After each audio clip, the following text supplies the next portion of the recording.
Or le printemps avait cette fois fleuri. L'été, dardant sur les blés mûrs son or diamanté, avait cette fois donné sa moisson. Et l'automne, sa vendange, et l'hiver, sa neige monotone. Auprès des deux vieillards, l'enfant avait grandi, mais sans prendre cet air libre, vif, étourdi, ce goût des jeux bruyants et ce doux caquetage qu'on trouve d'ordinaire aux garçons de cet âge. Sa grâce, les enfants sont toujours gracieux, était comme voilée et craintive. Ses yeux cachaient une douleur dans leur azur sincère. Il était pâle et doux comme une fleur de serre. Son sourire était rare et contraint. Souffrait-il? Peut-être, mais d'un mal bien lent et bien subtil, et qui, ne s'exprimant jamais par une plainte, ne pouvait éveiller l'affectueuse crainte des deux vieillards naïfs qui trouvaient justement l'enfant dans sa douceur malade, plus charmant. Pourtant, s'il suffisait pour que la fleur qui pousse embaumât le jardin d'une haleine plus douce, et pour que l'enfant prît des forces chaque jour d'un rayon généreux de soleil et d'amour, Angélus, qu'entourait deux fois l'amour d'un père, aurait dû, tout pareil à la fleur qui prospère, s'épanouir en fraîche et robuste santé. Si le baiser longtemps et souvent répété faisait éclore seul les roses sur la joue, si la bonté d'un cœur d'aïeul qui se dévoue, la tendresse tremblante et toujours en éveil, le front à cheveux blancs penché sur le sommeil, suffisait pour servir de garde et de défense à ce fragile espoir qu'on appelle l'enfance. Angélus, délivré des langes du berceau, aurait dû s'élancer, léger comme un oiseau, par la nature et faire encore en bien des lieux, fou des insectes d'or et des fleurettes bleues. Heureux, libre, voulant tout sentir, tout saisir, tout connaître, cédant la vie de désir, tapageur, les cheveux emmêlés par les branches, mordant les fruits trop verts de toutes ses dents blanches, faisant rire avec lui les échos du chemin, et prenant sang et froid des bêtes dans sa main. Mais non, le jeune fils des deux vieux, au contraire, par aucun jeu d'enfant ne se laissait distraire.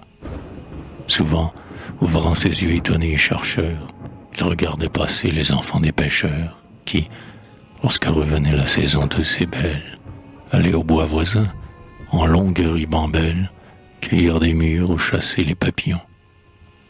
Il regardait passer ses gaietés en haillons, qui couraient les pieds nus et d'aurore coiffés, et ses blouses et ses culottes étoffées, de grand-père et ses cheveux blonds sans bonnet, leur faisaient un sourire et puis s'en revenaient, marchant à petits pas, rêveur et solitaire, tout seul, dans le jardin calme du presbytère.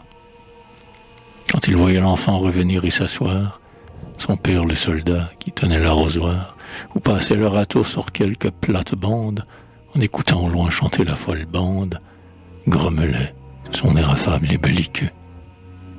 Voyons donc, fainéant, va jouer avec eux.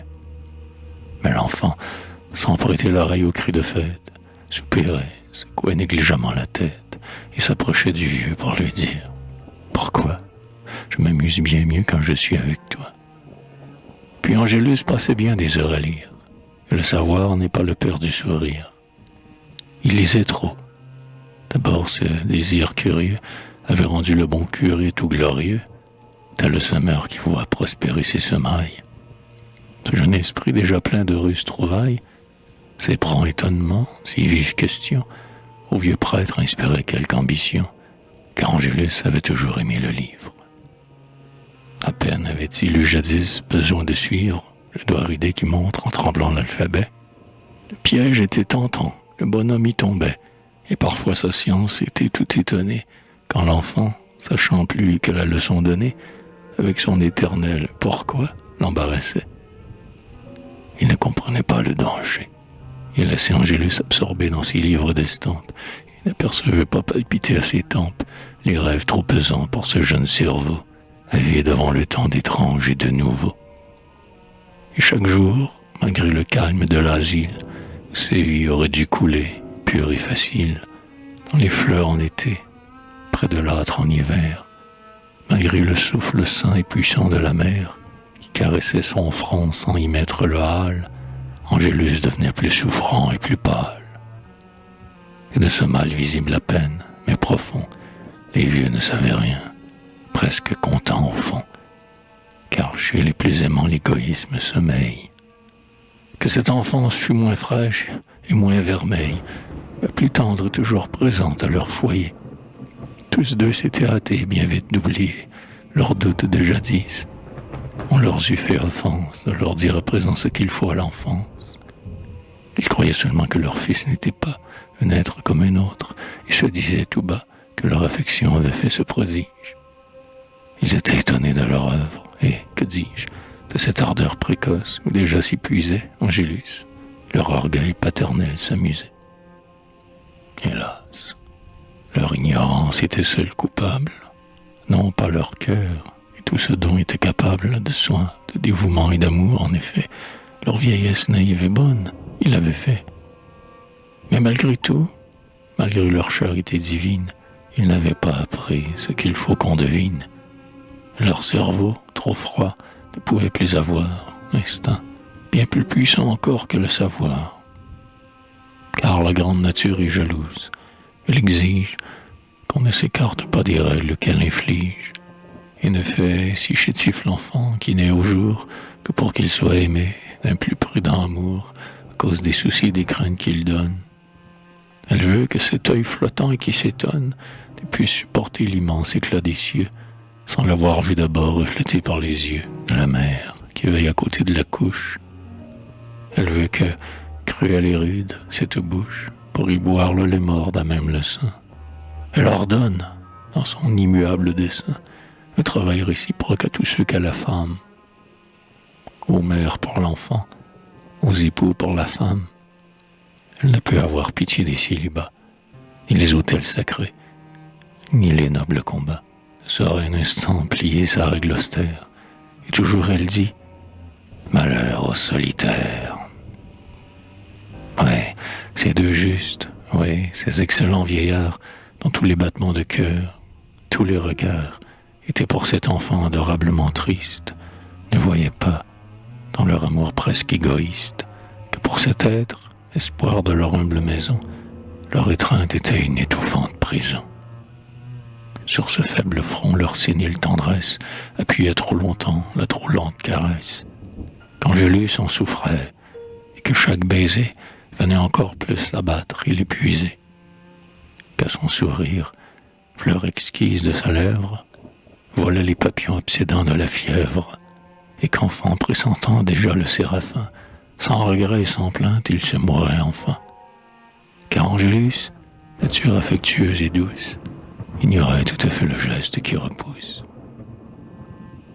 À ces baisers mortels, dont il était brisé, toujours il présentait son sourire lassé, et se jetait au cou du soldat et du prêtre.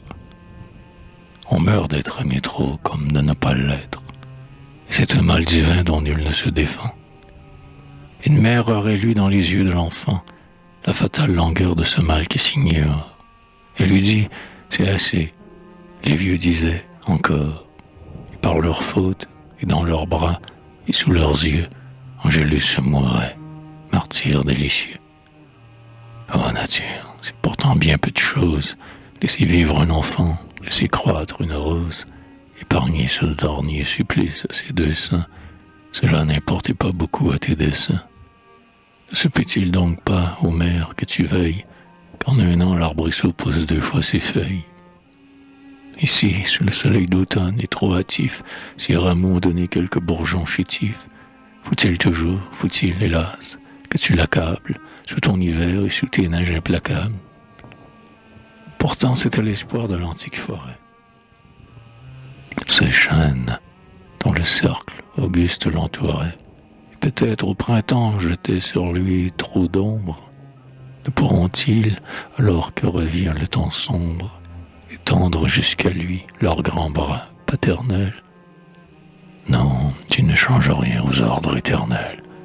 Non, avril renaîtra sans que l'arbre renaisse, et, retrouvant encore un effort de jeunesse, les vieux troncs, tout pourris sous la lierre, verront le feuillage épuisé reverdir à leur front. Et ces aïeux, dont l'âme altière et résignée, ne craignaient même plus les coups de la cognée, En voyant ce trépas qui précède le leur, les vieux chênes des bois gémiront de douleur.